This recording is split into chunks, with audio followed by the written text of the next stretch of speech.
चलो बच्चों, तो आज हम लोग अकाउंट में सेकंड पार्ट का पहला चैप्टर कंटिन्यू करें ना, जिसका नाम है accounting for share capital.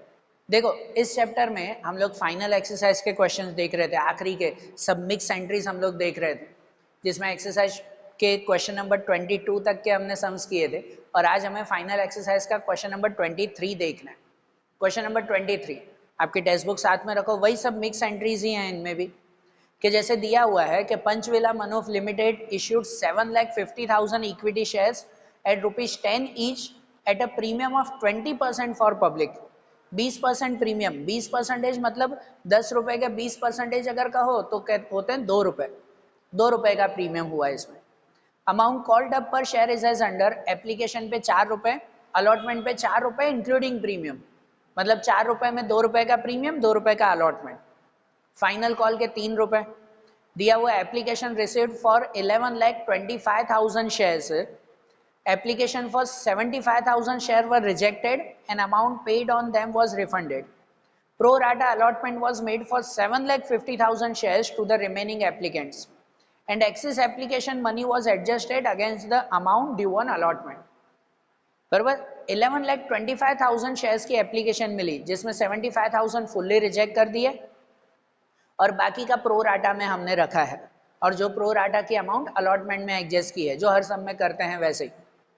A shareholder Vishal could not pay final call money on this 7,500 allotted shares, उसने फाइनल कॉल के पैसे नहीं दिए, so Vishal share were forfeited by company and reissue at 10% discount. Forfeited करके री issue भी हमने कर दिया। बराबर, मतलब इसमें जो है वो प्रो राटा की एंट्रीज भी करनी है और उसके बाद फॉर फीचर की एंट्रीज भी जो है वो हमें आखिरी में बतानी है, ठीक है। And pass necessary journal entry in book of company और करके दिया हुआ है, या तो फिर जर्नल एंट्रीज बताओ, शेयर फॉर फीचर, री issue of share and close of for feature account.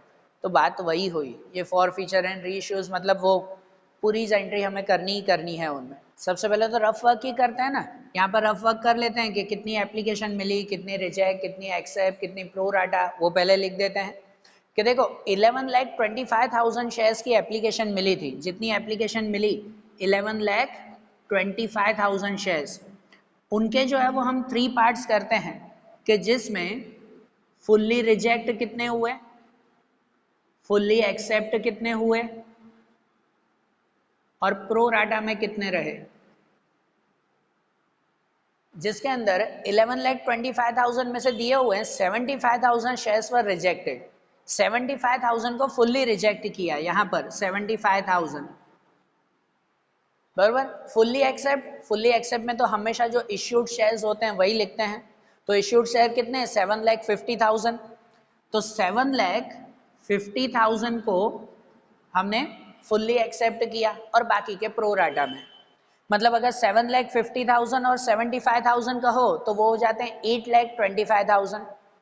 11,25,000 में से 8,25,000 हमने एक्सेप्ट एंड रिजेक्ट किए, तो बाकी के प्रो राटा में, बाकी के कितने 3 लाख शेयर्स के प्रो राटा में जाते होंगे, ऐसे हो जाएगा ना, बरोबर ना, 3 लाख के प्रो राटा में रखा हमने।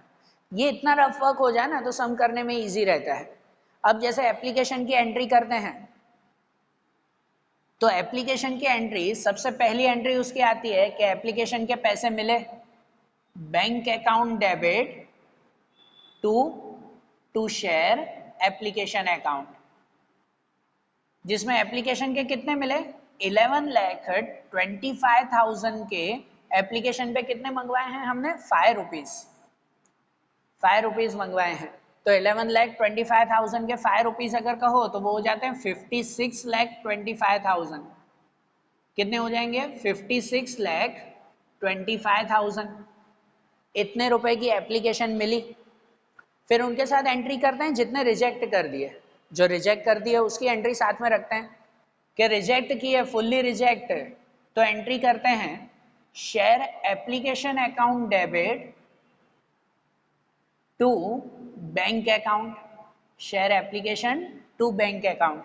कितने रिजेक्ट किए हमने 75,000 शेयर्स हमने रिजेक्ट किए, 75,000 के 5 रुपीज, तो 75,000 के 5 रुपीज अगर कहो तो वो हो जाते हैं 3,65,000 रुपीज। 3,65,000 बराबर ना, 3,75,000 सॉरी 65 नहीं 75,000 होंगे उसमें। हाँ 5 5 25 ऊपर 2 5 7 35 और 2 37 बराबर 3,75,000 रिजेक्ट कर दिया हमने, फुल्ली रिजेक्ट। फिर जो फुल्ली एक्सेप्ट है उसकी एंट्री करते हैं कि जितने हमने फुल्ली एक्सेप्ट किए, तो उसमें आ जाएगा share application account debit to share capital account. जो फुल्ली एक्सेप्ट किए, कितने एक्सेप्ट किए? 7,50,000 शेयर्स के 5 रुपीज हमने एक्सेप्ट किए। 7,50,000 वो फुल्ली एक्सेप्ट हुआ ना, तो 7,50,000 के 5 रुपीज मतलब अब हो जाएंगे 37,50,000 37,50,000 फुल्ली एक्सेप्ट। और जो बाकी के प्रो राटा में रखे वो प्रो राटा का अलॉटमेंट में एडजस्ट करें, बरोबर ना, जो प्रो राटा में रखे तो वो अलॉटमेंट में एडजस्ट करें। Share application account debit to share allotment account. Share application to share allotment कितने रखें? 3 लाख शेयर्स। 3 लाख शेयर्स के 5 रुपीज, 3 लाख हमने प्रो राटा में रखे ना, 3 लाख के 5 रुपीज मतलब 15 लाख रुपीज बराबर।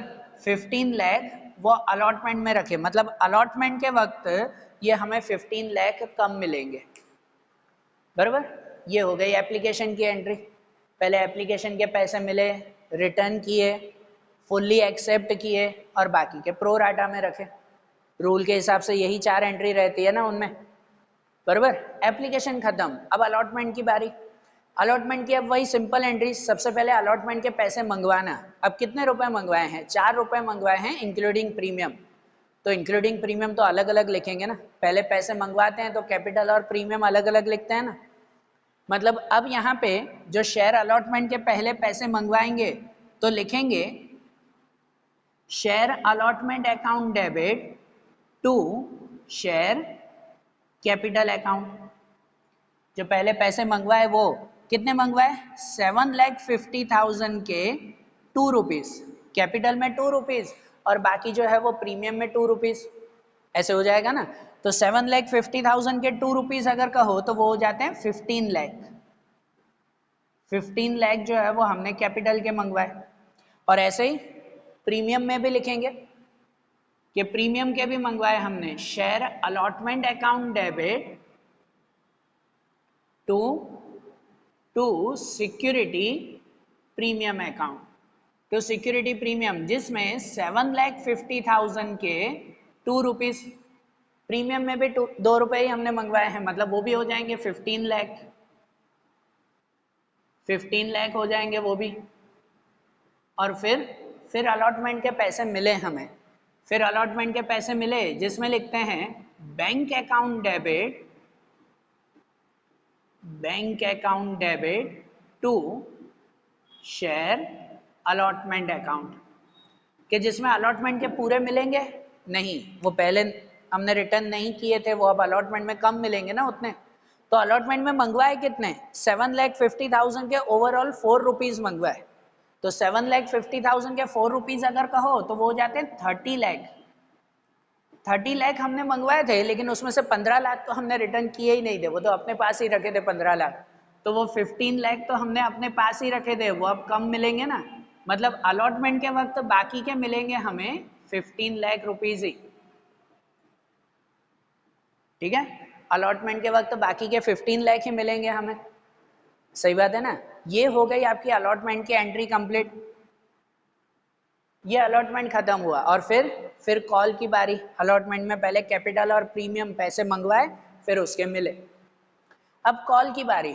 कॉल में भी वैसे ही ना, पहले पैसे मंगवाते हैं फिर उसके पैसे मिलते हैं। कॉल में कितने मंगवाए? 3 रुपए, प्रीमियम है नहीं उसमें। तो कॉल के पैसे मंगवाते हैं शेयर, कौन सा कॉल है? Final call. तो share final call account debit to share capital account, कि जिसमें कितने मंगवाए? 7,50,000 शेयर्स के 3 रुपीज हमने मंगवाए हैं। 7,50,000 के 3 रुपीज मतलब हो जाते हैं 22 लाख। 22,50,000 22,50,000 हो जाएंगे उसमें, इतने मंगवाए।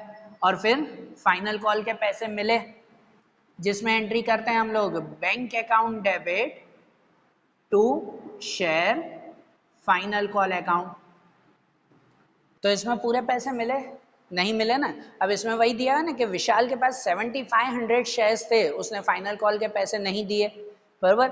इसका मतलब कि हमने 7,50,000 शेयर्स के 3 रुपीज़ मंगवाए थे, लेकिन उसमें 7500 शेयर्स के 3 रुपीज़ नहीं मिले। तो मतलब अगर हम काउंटिंग करें ना, 7 लाख के 3 मतलब 22,50,000 हमने मंगवाया था, उसमें से 7500 के 3 रुपीज़ मतलब हो जाते हैं 22,500, वो नहीं मिले। 22,500 नहीं मिले तो बाकी के कितने मिले? बाकी के मिले हमें 22,27,500, इतने मिले ना, 22,27,500, वो यहाँ पे लिखेंगे 22,27,500। और जो नहीं मिले वो नहीं मिले वो कहाँ लिखते हैं? वो लिखते हैं कॉल्स इन एरियर्स में। जो ना मिले वो कॉल्स इन एरियर्स में बताएंगे ना, कि calls in arrears account debit to share final call account, कि जिसमें 7500 शेयर्स के 3 रुपीज़ नहीं मिले, मतलब 22,500 नहीं मिले हमें, बराबर। ये हो गई कॉल की एंट्री भी, कॉल भी कंप्लीट। अब आखिरी इसमें दिया है ना कि फॉर फीचर की एंट्री भी करनी है हमें, कि जो 7500 शेयर्स के पैसे उसने नहीं दिए थे वो हमने फॉर फीचर करके री इश्यू भी कर दिया। तो अब इसकी फॉर फीचर की एंट्री करें ना, कि जिसमें फॉर फीचर की सबसे पहली एंट्री आती है शेयर्स हमने जब्त किए वो, जिसमें लिखते हैं share capital account debit to forfeiture share account. Journal entry तो वही ना जो आपको रूल में लिखवाया था वैसे ही, टू फॉर फीचर शेयर, और टू जिसके पैसे नहीं मिले। किसके नहीं मिले? तो सिर्फ कॉल के पैसे नहीं मिले थे, सिर्फ कॉल के, तो यहाँ पर लिखेंगे सिर्फ share final call account, to share final call account, बराबर। जिसमें अमाउंट कैसे लिखते हैं? तो शेयर कैपिटल में लिखते हैं हमेशा फेस वैल्यू, हमेशा फेस वैल्यू लिखी जाती है। मतलब 7500 शेयर्स के 10 रुपए फेस वैल्यू है, प्रीमियम नहीं गिनना है, प्रीमियम इसमें नहीं, जितनी फेस वैल्यू है वही 10 रुपए की फेस वैल्यू है। तो 7500 के 10 रुपीज कितने हो जाएंगे? 75,000, 75,000 शेयर कैपिटल में, बराबर। To forfeiture share, forfeiture share में कितने लिखते हैं? जितने मिले हो हमें अभी तक। कितने मिले? तो देखो कॉल के जो है वो 3 रुपए नहीं मिले हैं, तो बाकी एप्लीकेशन के 5 रुपए और अलॉटमेंट के 2 रुपए, 2 रुपए ना, 2 रुपए का प्रीमियम तो नहीं गिनना है। एप्लीकेशन के 5, अलॉटमेंट के 2, मतलब अगर कहें तो 7500 के 7 रुपीज हमें मिल चुके हैं, मिल चुके हैं ना 7 रुपीज। मतलब उसकी अगर काउंटिंग करो ना, 7 7 35 एंड 49 और 3 52, 52,500 इतने मिल चुके हैं, 52,500 मिल चुके हैं। और बाकी शेयर फाइनल कॉल जितने न मिले हो, तो कितने न मिले? 7500 के 3 रुपीज हमें नहीं मिले हैं, फाइनल कॉल के 3 रुपीज, 75 के 3 रुपीज मतलब 22,500 वो नहीं मिले, बराबर। ये फॉर फीचर की एंट्री हो गई। फिर दूसरी एंट्री उसके री इश्यू की एंट्री। तो री इश्यू कैसे किया है? एट पर प्रीमियम के डिस्काउंट। तो यहाँ पर देखो दिया हुआ है री इश्यू एट 10% डिस्काउंट, डिस्काउंट पे है 10%, मतलब कितना? 10 रुपए का शेयर होता है, उसके 10% अगर कहो तो 1 रुपया हुआ, 1 रुपये डिस्काउंट पे जो है वो उसने दिया है, बराबर ना, 1 रुपीज का डिस्काउंट। तो डिस्काउंट वाली एंट्री करते हैं ना री इश्यू में, कि बैंक अकाउंट डेबिट, फिर forfeiture share account debit, share account debit to share capital account, कि जिसमें अमाउंट कैसे लिखते हैं? Bank account debit, bank account में लिखते हैं जितने रुपए मिले। 1 रुपए का डिस्काउंट दिया है तो बाकी 9 रुपए मिले होंगे ना, मतलब बैंक अकाउंट में अगर कहो, ये रफ में लिख रहा हूँ कि 7500 के 9 रुपीज हमें मिल चुके हैं। 7500 के 9 रुपीज मतलब कितने हो जाते हैं, वो हो जाएंगे कुछ 63 और 4 तो 67, हाँ 67,500 बैंक अकाउंट में कितने मिलेंगे, 67,500 बराबर। और फॉर फीचर शेयर में लिखेंगे जितना डिस्काउंट हो। कितना डिस्काउंट दिया, 1 रुपए का डिस्काउंट, 7500 के 1 रुपीज मतलब 7500 ही रहेगा उसमें, 7500 ही। और बाकी शेयर कैपिटल, तो बाकी शेयर कैपिटल में तो फेस वैल्यू ही लिखते हैं हमेशा। फेस वैल्यू 7500 के 10 रुपीज मतलब 75,000 रुपीज बराबर। ये हो गया ना कि बैंक अकाउंट में 9 रुपए में हमने जो है वो री इश्यू किया है, 1 रुपए का डिस्काउंट दिया, बाकी शेयर कैपिटल में पूरे 10 रुपए, ये री इश्यू भी हो गया, ठीक है। और री इश्यू के बाद बाकी का क्या करते हैं, तो बाकी का कैपिटल रिजर्व में ट्रांसफर करते हैं हम लोग। बाकी का कैपिटल रिजर्व में कि forfeiture share account debit to capital reserve account, जिसमें कितना ट्रांसफर करेंगे कि देखो हमने जब्त कितना किया, फॉर फीचर कितना किया था 52,500, वो हमने फॉर फीचर किया था, जिसमें से जितना डिस्काउंट दिया, तो डिस्काउंट कितना दिया हमने 7,500 का डिस्काउंट दे दिया बराबर ना। ये फॉर फीचर शेयर 52,500 हमने जब्त कर लिए थे और उसमें से ये 7,500 का हमने डिस्काउंट दिया, तो बाकी कितने बचे, बाकी बचे 45,000। वो 45,000 कैपिटल रिजर्व में ट्रांसफर, ये हम उस कंपनी की इनकम बराबर। ये हो गए ना सब कंप्लीट हमारे, ये कंप्लीट एंट्रीज हो गई हमारी। इनके अंदर सब एंट्रीज जो है वो मिक्स थी, सब मिक्स थी ना। एप्लीकेशन में प्रो राटा की एंट्रीज भी कर दी, अलॉटमेंट की एंट्री, कॉल के वक्त कॉल्स इन एरियाज भी किया और आखिरी में फॉर फीचर भी किया। ये कंप्लीट 8 मार्क का क्वेश्चन, सब एंट्रीज मिक्स, ठीक है। तो इसे अच्छी तरह से देख लो। फिर जो आखिरी क्वेश्चन है हमारा, जो नेक्स्ट क्वेश्चंस रहेंगे वो अब हम लोग नेक्स्ट वीडियो में देखेंगे। Okay, thank you.